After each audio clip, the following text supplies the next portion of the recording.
It's the second minute of the first round. Jake Paul throws a looping right hand.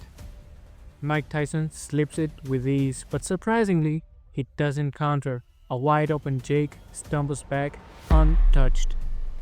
This wasn't an isolated moment. Throughout the fight, there were many sequences just like this.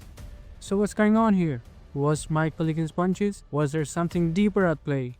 Was the fight scripted?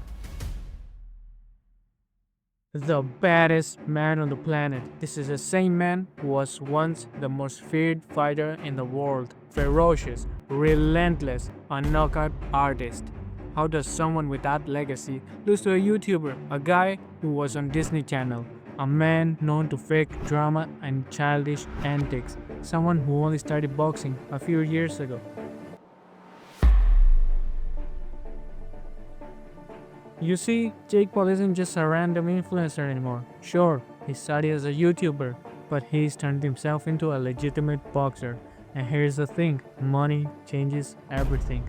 With his wealth, Jake has access to the best trainers, sparring partners, and state-of-the-art facilities, resources even some professional fighters can only dream of. Combine that with obsessive work ethic, and in a relatively short time, he's elevated himself to the level of a decent boxer. Not elite, but good enough to stand his ground. Let's address the elephant in the room. Mike Tyson is 60 years old.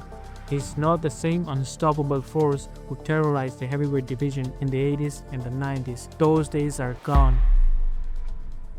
In fact, we saw signs of this back in 2020 during his exhibition against Roy Jones Jr. While flashes of his old brilliance were there, it was clear that time had taken its toll. Mike may have been a knockout king, but at 60, he's a man battling the limits of age. His speed, reaction time, and endurance just aren't what they used to be.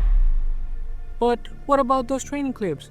Yes, we've all seen the viral clips of Tyson hitting the pads and sparring. His punches look lethal, his footwork sharp.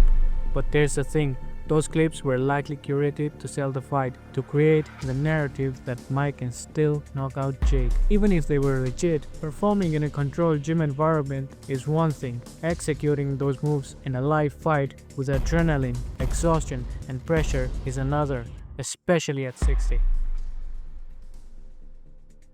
Now, let's address the key question. Why didn't Mike throw those counters?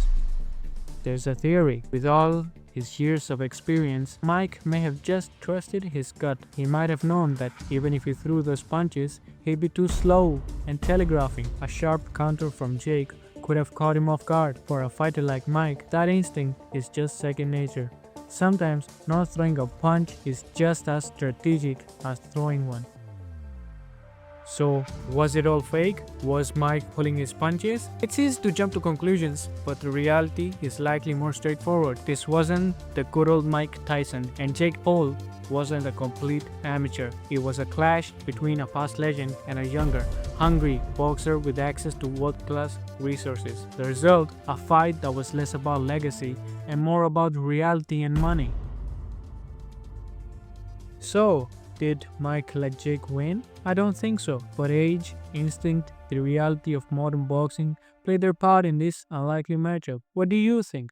Was the fight legit? Or is there more to the story? Let me know in the comments below, and don't forget to like and subscribe for more breakdowns.